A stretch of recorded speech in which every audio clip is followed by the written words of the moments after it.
Alright, having done our demo, we just wanted to quickly run through the backend code to explain how all the logic is handled. So we have two main objects, the ATM object and the user object. User objects are stored within the ATM object, and we're sure to keep secure in between logins and what current user is currently logged in. So in our ATM object, we keep a dictionary of all the ATM users. This is all loaded in at the start of the program by reading in from the database. We also write to the database whenever a balance or information is changed. We keep track of what current user is using this ATM. This ensures that only one user can be logged in at once, and no changes can be made explicitly unless the current user is assigned. This is because withdraw, deposit, and check balance all refers to the current user, and this is set using our dictionary.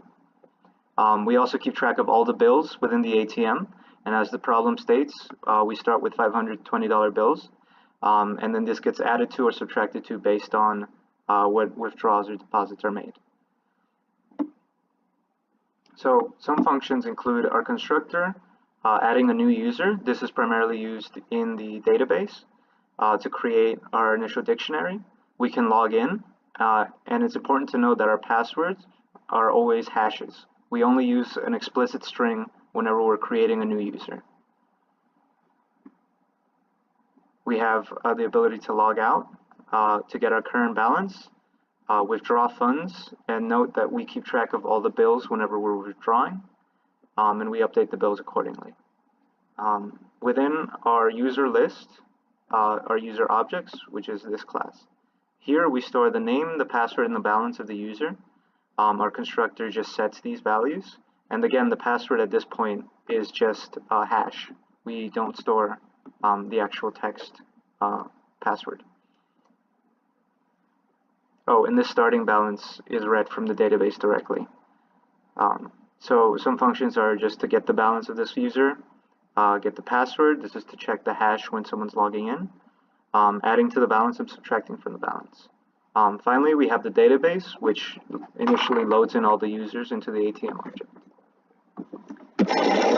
To use a text file as our database, and like Frank said, when our database is first read in, it reads each line and puts the data in that line into a user object. So when it's parsing through the lines, it parses out the first element in each line to be the username, the second element to be the password, and the third element to be the balance. And also, like Frank said, the password is stored in the database as a hash function. It's not actually the string password, so it's a very secure system.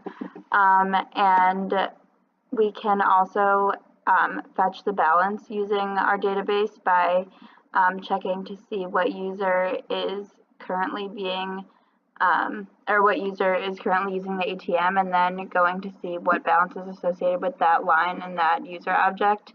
And then we can also update the balance using a similar methodology, just replacing that balance element of that user's line in the database.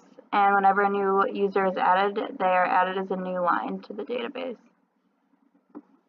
So that's the backend code. A couple of few notes is that we handle errors throughout our entire code. So as you saw in the demo, when a user tries to log in with an incorrect username and password, they'll get a message.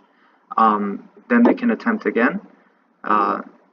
Something that was not shown was that if an invalid amount is being withdrawn and the user doesn't have the correct balance, another message will appear as well. If they try to deposit an invalid value, such as input that contains characters and not just integers, it will also return an error message and ask the user to try again. So throughout our program, we try to check for these errors and notify the user when something is invalid or our ATM would not work correctly. So, thank you.